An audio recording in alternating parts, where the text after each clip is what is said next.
Buy low, sell high. That's how it's supposed to work when you put your money in the stock market. But somehow lots of investors manage to do the opposite. And financial professional John Vandergriff from Blue Ridge Wealth Planners joins us. And John, I know you've mentioned something called behavioral finance. Yep. What is that exactly? So it lets me use my degree. I went to college for psychology and then, help people. But it's where you study the way people interact with money. Right. Because a lot of finance programs look at the perfect way to handle money. Behavioral finance is when you add humans into it. What do they do that doesn't make sense, and what kind of biases they have? And so it's trying to study those things and fix them is really the key. So if we talk about going, it's an old saying, buy low, sell high. Everybody wants to do it. But when people don't do that, they kind of get it backwards because they panic or whatever it is. What's causing that? Yeah, so I mean, the natural tendency is people want to get in when the market is good, and I think it's the fear of missing out on an opportunity, so people all start to flock.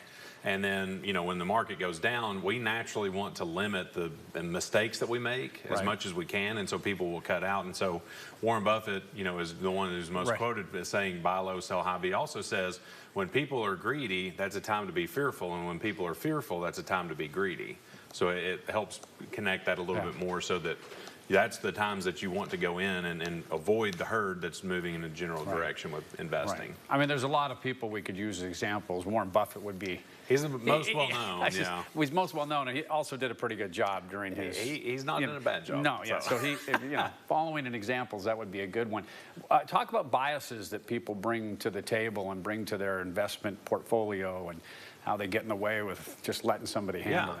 So one of the ones that we see a lot, especially when you get to retirement, is a thing called loss aversion. And so people, when they get to retirement, they know that they're closer to needing their money. They don't have as much time to let it recover.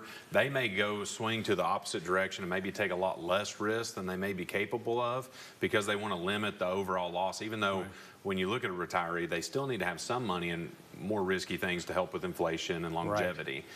Confirmation bias is one that's not just limited to financial advice and the planning. It's where we only look at things that confirm the decisions that we make. And that sounds like social media a lot of times. But let me talk only to my friends that say yes. And agree with me and support the opinions. And then another one, it's got a complicated name. It's representativeness bias, but it's basically looking at the past and saying that's the only way. All the compliance people in the financial world will say past performance doesn't indicate future returns.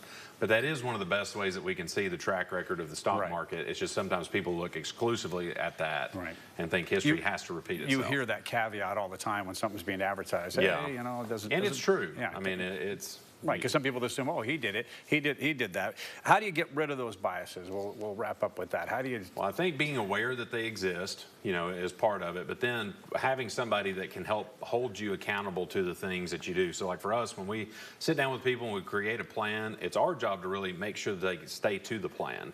And so, having somebody that has that accountability or reminds you of the things that you've taught, because like. For us, education is part of it. We want to educate people of these biases, but also remind them why we're avoiding them. Is really a key. So, well, your degree in psychology, right? Yep. And that's probably pretty helpful. It does help. Asking you good questions gives you good answers. Bob, this is why you're doing this, and you got to stop doing it. Right. All right, John. Thank you very much, Bo. All right, thanks, guys.